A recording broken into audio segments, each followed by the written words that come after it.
Good morning, everybody. It is Sunday, September 28th, 2025, 10:38 in the morning. I am Cosmic Thule. This is the Winter Sauce Podcast. You can support us by going to wintersauceproductions.com and buying something from our web shop, buying something off our merch shop, Discogs, eBay, or you can donate directly via Cash App at hashtag WSCWOT. And here are all the places online you can find us. Our Telegram group is the 80th Chamber Shaolin, which is Telegram/Winter Sauce Chat, and I am the owner of Winter Sauce Productions. Now, the previous podcast that we did, or the last episode, or last video, was on Charlie Kirk. In the weeks that have transpired since then, you would think that the right has claimed absolute total victory, okay? We're pretty much at, going full boat NS war metal, shooting Antifa on sight under direct order of the president at the request of the Secretary of Homeland Security, with use of full force on Antifa, who has since been declared a domestic terrorist organization, because the left has simply devolved into radical anti-Semitic and anti-immigrant political violence. The guy that shot up the TV station or whatever in ABC or wherever that was in California, was pro-Palestine. And then the guy that put fucking anti-ICE stuff on his bullets after being inspired by the Charlie Kirk stuff. Now, he literally watched the assassination video. All he did out of that before blowing himself away was take out some immigrant. We're basically living in an RAC album. The only difference is that everybody with any right-wing sentiment, political views, any kind at all, needs to just lay low and not do full crazy time. And that's that. And public opinion is swaying against the left considerably. Liberal women are just killing themselves with Tylenol. Leftist political pundits are just getting canceled now. And while he's already back on the air, and I cannot personally think of a story that I care less about that is in any form of news than Jimmy Kimmel getting canceled for being a douche. Okay, I can't think of anything I care less about, so while we're not going to talk about that directly, seeing as how no one watches that, I know nobody listening to this has ever watched a Jimmy Kimmel Live. But you're starting to see what we're living in. Problem, reaction, solution. This is at the bottom right now, because still haven't got all this ironed out yet, but okay. And this is like the central concept of conspiracy literature, or conspiracies, or anything where you doubt the government narrative. Like, the key component of all of that, and once you accept and understand how this works, was basic principle. All the mind control, everything else, how all of that is taking place is unlocked. Okay? Because there's always a problem, a reaction, and a solution. Right now, the problem is sprawling leftist political violence. The reaction, right-wing cancel culture, retaliation, and the solution is totalitarianism of some sort where we erode our freedoms because we're emotionally activated, and in that emotionally activated state, we consent to things that we don't normally consent to. And you have to further augment my argument or my vision and viewpoint when you have to understand that I firmly believe that the extremes of both the hard right and the hard left, once you kind of separate the certain specific components, are basically the same thing, and their end goal is the same thing. Is a totalitarian system that is anti-human, anti-individualist, and anti-free speech. Alright, now in the wake of that Ukrainian refugee being executed in a racist hate crime, which Irina Zatuska, I cannot pronounce her name correctly. About every RAC mail order started pumping out merch like this, which is something I received in my Telegram feed.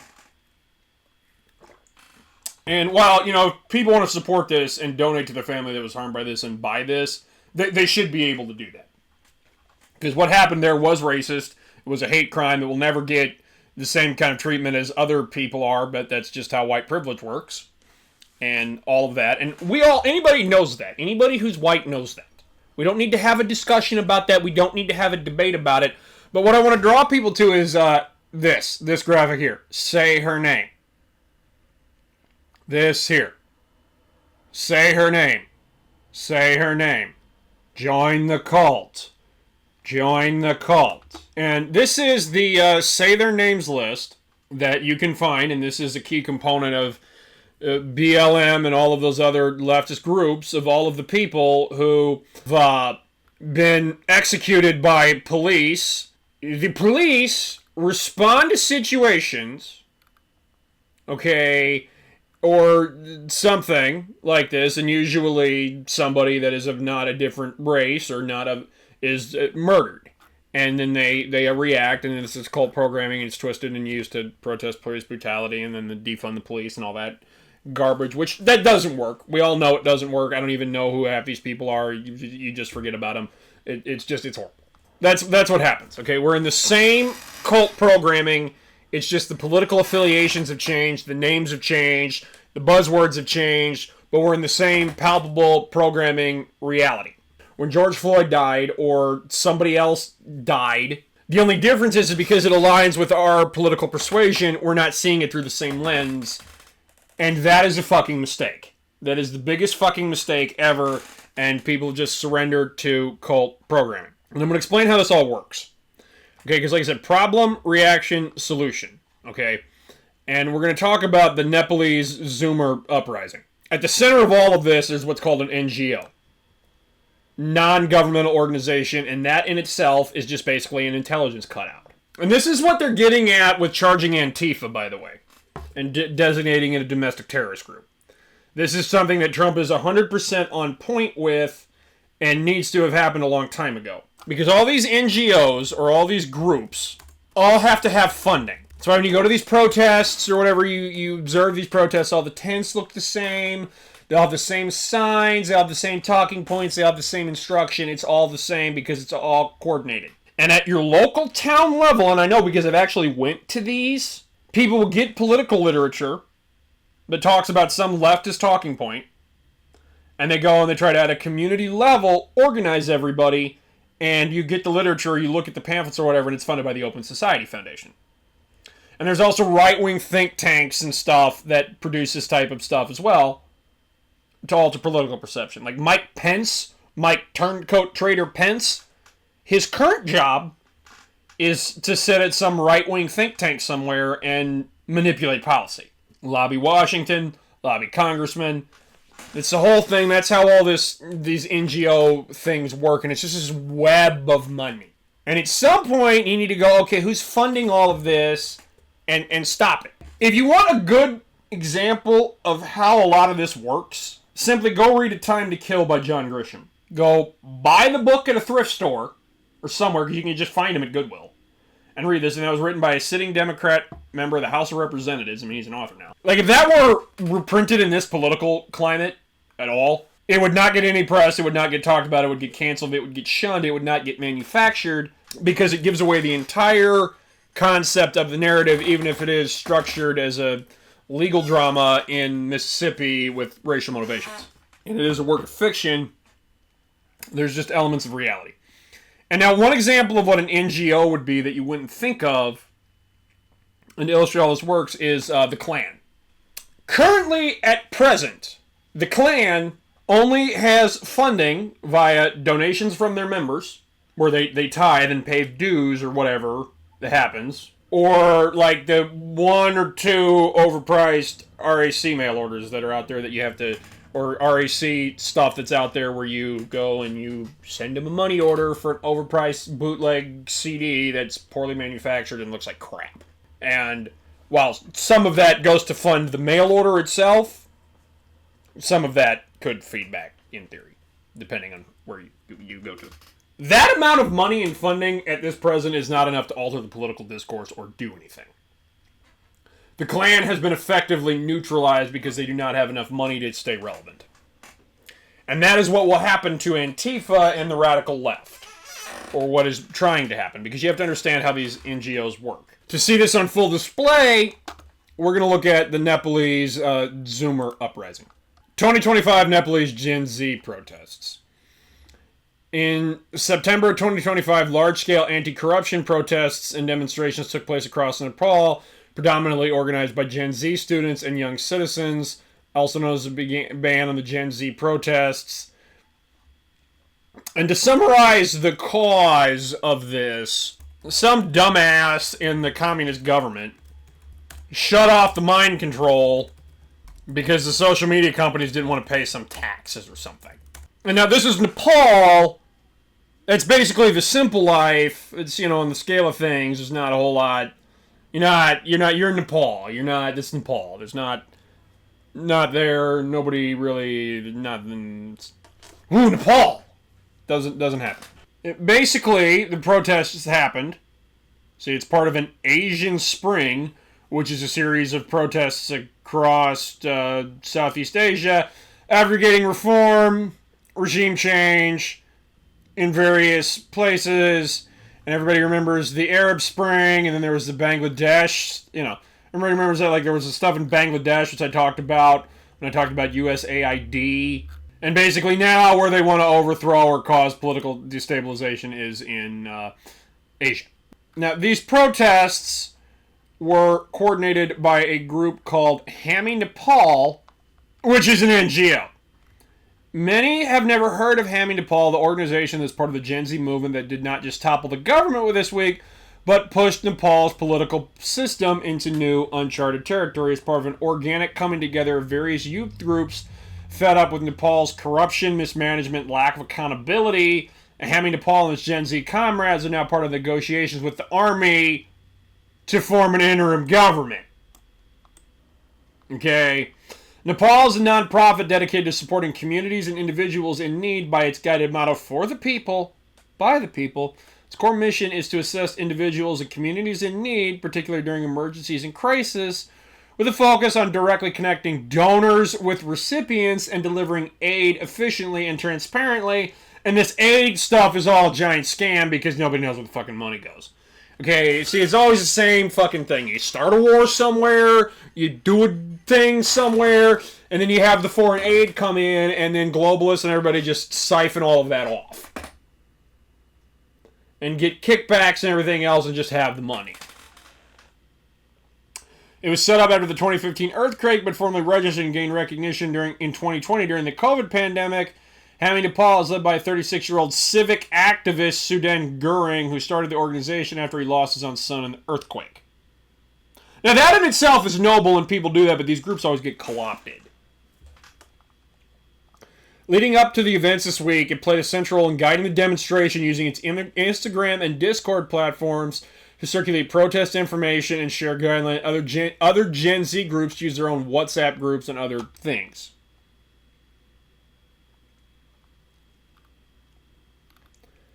These protests, which overthrew the apparent communist government there, 19 dead. No, the actual death toll is like in the 70s, but this was, youths took to the streets in various towns. They burned everything down. Riots. The police shot somebody. Various heads of state were burned. Like a former first lady was just set on fire and burned to death in the Capitol. New prime minister, interim government, 3 new ministers, fresh elections in March. And you have this puppet, whoever this is. This is a new leader. Death toll from Nepal, anti-corruption protests raises from 72. As teams search to recover bodies from government offices and other buildings set on fire. Political violence, all kinds of stuff. Bodies of many who died in shopping malls, houses, and other buildings that were set on fire or attacked are now being discovered. Basically, these supposedly peaceful protests that were not peaceful were just... people were just set on fire. Okay, that's the end result of this. That's what happens when NGOs interfere and meddle in things. And that's how you get to where we're kind of at now. And you go, well, how is all of this related to Charlie Kirk and what we're getting at in America? Well, the problem is sprawling leftist political violence. The reaction period is right-wing cancel culture and retaliation. And the solution is totalitarianism and erosion of freedom. Just because the left isn't reacting to the problem they created does not mean the end goal of this is something they don't want. See, okay, Antifa, domestic terrorist organization, government NGO, deep state funded, George Soros, funded by the Open Society, funded, all the money. You follow the money, you figure out where it's coming from Democrat donors, everything. Okay, they have funneled this, they have altered the political discourse to wind up some nut. And that's how we get sprawling leftist political violence. Okay, the NGO did its job. That's what they do. It created a problem. We are currently in the reaction phase. You started to see where all these people mourned, and there's all these things and legislation and everything else, and everybody is reacting and paying attention to this, and they don't understand what's being crept in here. And I'm not talking about Pam Bondi not knowing how to talk to the media and making some stupid hate speech gaffe. That currently, I'm going to read two pieces of legislation that are kind of existing. Stop Hate Act, stopping terrorists' online presence and holding accountable tech entities. Stop Hate Act to combat terrorists and disinformation on social media. You can go, well, that sounds reasonable. You know, these people are using all of this to coordinate online. We've seen an explosion of disinformation and anti-Semitic hate online in America and around the world, especially since the horrific October 7th terrorist attacks. After the shooting outside the Capitol Jewish Museum, anti-Zionist extremists use social media to call for further violence, posting messages like, anti-Zionist stuff. And this legislation, by the way, Congressman Josh Gadamer, Congressman Dan Bacon, I don't know their political parties exactly, but it does. I'm assuming this guy is a Democrat and the other guy I think is a Republican. This legislation has had input and has been worked on by Jonathan Greenblatt, the CEO and National Director of the ADL, the Anti-Defamation League. The world's oldest hate is crossing its borders and going viral. One of the main drivers supercharging the global rise in anti-Semitism is unregulated proliferation of extremists online who are looking to seed division among us and drive hate.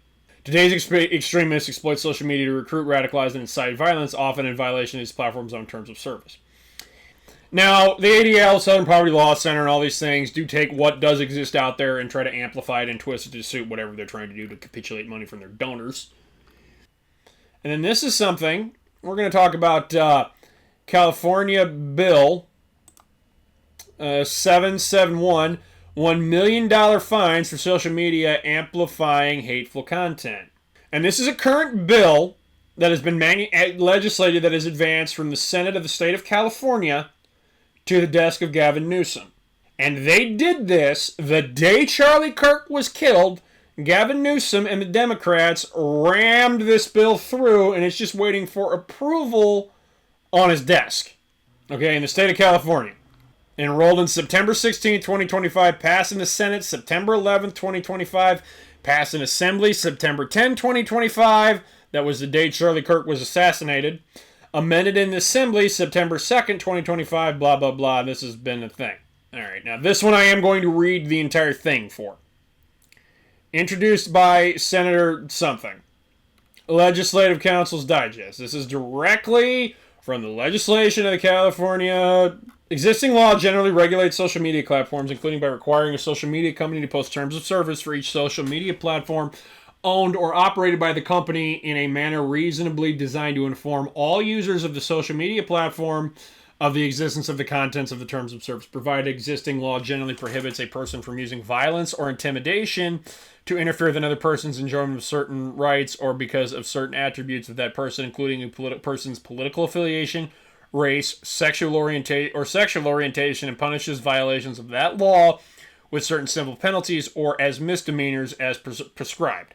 This bill would make a social media platform as defined that violates the above referenced provisions of law relating to personal rights through its algorithms that relate content to its users, or aids, abets, acts in concert, or conspires in violations of those laws, or is a joint tortfeasor, which is a legal term related to tort reform, in an action allegedly violating those laws.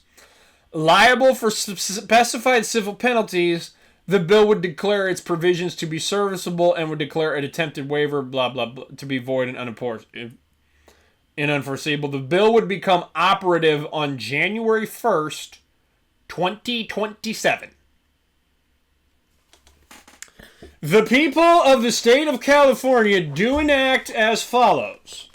California law prohibits all persons and entities, including corporations, from engaging in, aiding, abetting, or conspiring to commit acts of violence, intimidation, or coercion based on race, religion, gender, sexual orientation, immigration status, or other protected characteristics. These protections are reflected in well-established civil rights statutes, including sections... I'm not going to read that.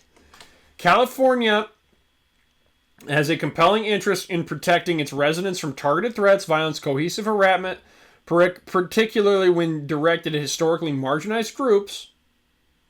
That interest is especially acute in light of rising incidents of hate-motivated harm, as documented across the state, as follows. Okay, now the rest of this, or their justification, I'm going to skip because I don't want this to eat all the time. Title 23, Social Media Platforms Endangering Californians. This is if you live in the state of California. As used in this title, social media platform means a social media platform as defined in section 22675 of the Business and Professions Code that generates more than $100 million per year in gross revenues. Any social media platform that violates these sections through its algorithms that relate content to its users be liable to a prevailing plaintiff for a civil penalty for each violation sufficient to deter future violations, but not exceeding the following. For an intentional, knowing, or willful violation, a civil penalty of up to $1 million. For a reckless violation, a civil penalty of up to $500,000. If the evidence demonstrates that the platform knew or should have known that the plaintiff was a minor, the court may award up to twice the penalties described above. And this is if you basically do hate speech, which is a term that they can go and define what it is, which is thus speech critical to the ruling totalitarian government body. Like, racial hate speech during the pandemic was questioning the vaccine, and I failed to say how that is... I failed to see how a vaccine is racist. For the purposes of this section, deploying an algorithm that relays contents to users may be considered an act of the platform independent from the message of the content relayed. The platform shall be deemed to have actual knowledge of the operation of its own algorithms, including how and under what circumstances it algorithms delivers the content to some users, but not others. That is what's out there. That is what passed, or what exists, and is the final solution to the sprawling political violence that everyone created. Everyone on the right is distracted, mourning over Charlie Kirk, in reaction and then canceling people and arguing that they must force the temperature of the political climate in this country to come down. And it's perpetually stuck in a loop on the reaction phase. And that is totalitarianism and erosion of our freedoms. That is what is out there. Now, I want to thank everybody for watching this video, playing, listening to this. We are going to close, and I don't normally play stuff that's out of print, but we are going to close with the song March of the Rhine by Balmung, and that is from the only set of tracks that was ever recorded by the band that was released as 2 different split tapes, one of which we released in 2016 and currently resales for inflated prices on eBay. And I am pleased to announce that after over 10 years of trying to get that redone correctly, we are having a deal done where that will be reissued, and it's looking like it will materialize in March or April of 2026. This is the Winter Sauce Podcast. You have a great day.